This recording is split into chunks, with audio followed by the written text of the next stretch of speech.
की परंपरागत वर्षा जल संग्रहण तकनीकी है। क्या तकनीकी है? ढाका, खड़िन, बावड़ी, कुआं। ढाका, खड़िन, बावड़ी, कुआं। तो इसके लिए कौन सा ऑप्शन सही होगा आप बताएंगे। डाका, क्या?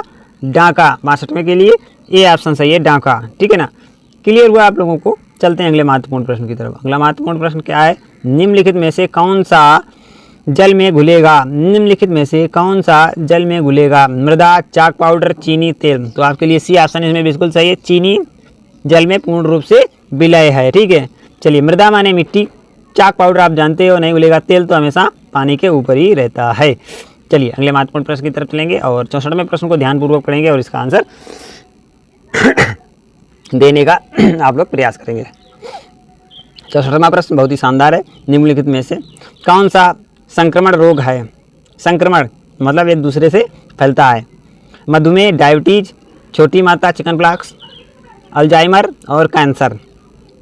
तो आप बताएंगे 64वें प्रश्न के लिए बिल्कुल सही ऑप्शन छोटी माता, यानी कि चिकन पॉक्स जिसे कहते हैं, वो एक ऐसी बीमारी है जो संक्रमण रोग है, क्योंकि इसीलिए लोग बाग उसे अंदर रखते हैं, क्योंकि ये संक्रमित दूसरे को संक्रमित ना कर दे। ठीक है, तो इसके लिए बिल्कुल सही ऑप्शन बी है, बी ऑप्शन, यानी कि छोटी माता। चलिए यहाँ तक क्लियर हुआ। चलते हैं अगले महत्वपूर्ण प्रश्न की तरफ। प्रश्न नंबर 65 आपकी स्क्रीन पर, इसका आंसर देने का आप लोग प्रयास करेंगे। पर्वतों पर चढ़ने के लिए हमें आगे की ओर झुकना चाहिए, पीछे की ओर झुकना चाहिए, सीधे चलना चाहिए, तिरछा एक तरफ चलना चाहिए। तो इसके लिए भी ए ऑप्शन सही है, आगे की तरफ झुकना चाहिए। जब आप आगे तरफ झुके होंगे तो आपका सही केंद्र जो है वो बनेगा और आप किसी भी चढ़ाई को चढ़ पाएंगे। ठीक है ना, तो 65वें प्रश्न के लिए ऑप्शन नंबर ए बिल्कुल सही है। 65वें प्रश्न के लिए ए ऑप्शन बिल्कुल सही है। चलिए अगले महत्वपूर्ण प्रश्न 66वां प्रश्न। 66वां प्रश्न आपकी स्क्रीन पर है, ध्यान से पढ़ेंगे और समझने का प्रयास करेंगे। राजस्थान के राजपूत राजा सवाई जय सिंह द्वारा 18वीं शताब्दी में बनवाई गई खगोलीय प्रेक्षणशाला का नाम बताइए। राजस्थान के राजपूत राजा सवाई जय सिंह द्वारा 18वीं शताब्दी में बनाई गई खगोलीय प्रेक्षणशाला का नाम बताइए। प्रेक्षणशाला खगोलीय जो है उसे हम लोग क्या कहते हैं? जंतर मंतर।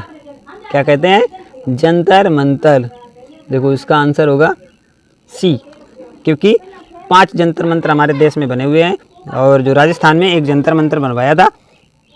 ठीक है, 5 जंतर मंतर में सी ऑप्शन बिल्कुल सही है। ठीक है, लाल किला, कुतुब मीनार, ताजमहल और जंतर मंतर बना हुआ है राजस्थान में। क्या बना हुआ है? जंतर मंतर बना हुआ है। ठीक है ना, क्लियर हुआ। 67वें प्रश्न की तरफ चलेंगे। में आंतरिक चट्टाने खनिज आदि सम्मिलित होते हैं। वायुमंडल में, जीवमंडल में, गोलार्ध में या भूमंडल में। 67वें के लिए कौन सा ऑप्शन सही होगा?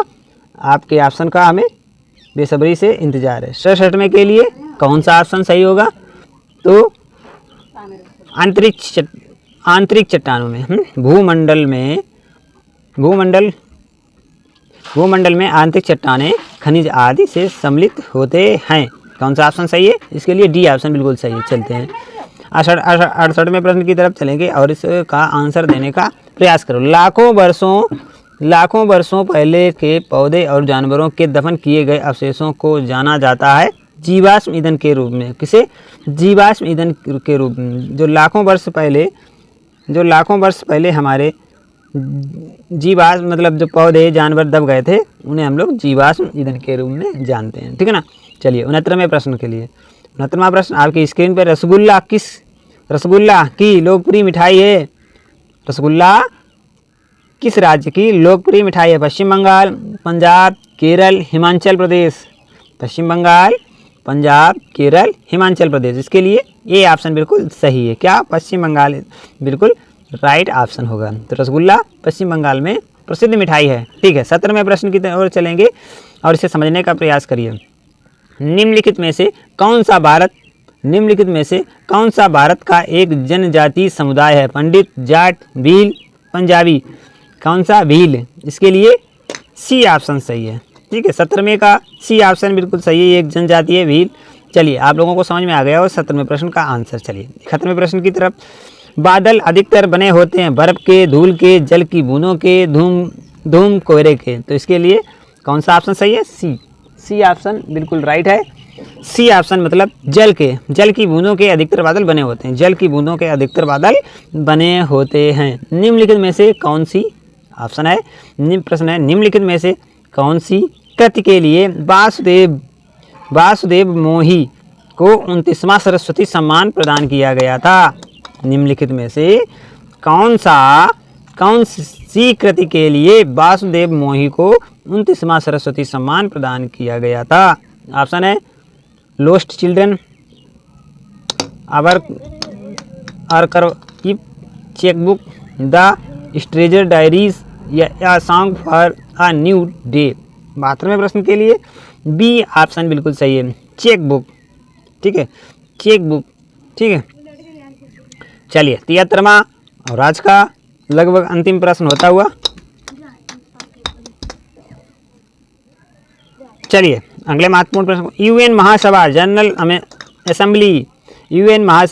जनरल असेंबली के अध्यक्ष बनने वाले प्रथम भारतीय कौन थे? नटवर सिंह, बी के कृष्ण मेनन, श्रीमती विजया लक्ष्मी पंडित या श्रीमती इंदिरा गांधी। इसके लिए आपके ऑप्शन कौन से हैं, आप बताने का प्रयास करेंगे। तो जो यूएन महासभा में सबसे पहले बनने वाले प्रथम भारतीय हैं श्रीमती विजया पंडित लक्ष्मी। चलिए अगले प्रश्न की तरफ चलेंगे और आप लोग इसका आंसर देने का प्रयास करेंगे। मानव शरीर के निम्नलिखित में से कौन से भाग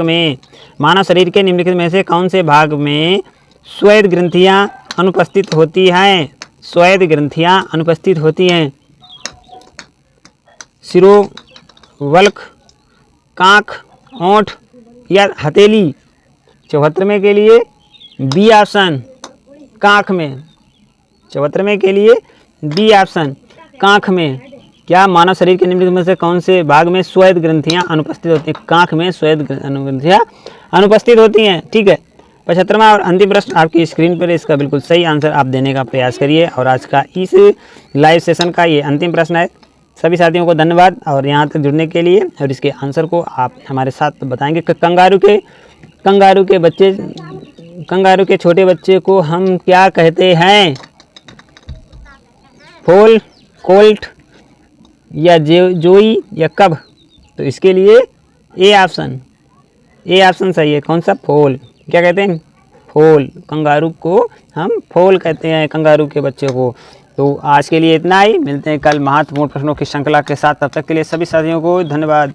जय हिंद, जय भारत। कुत्ता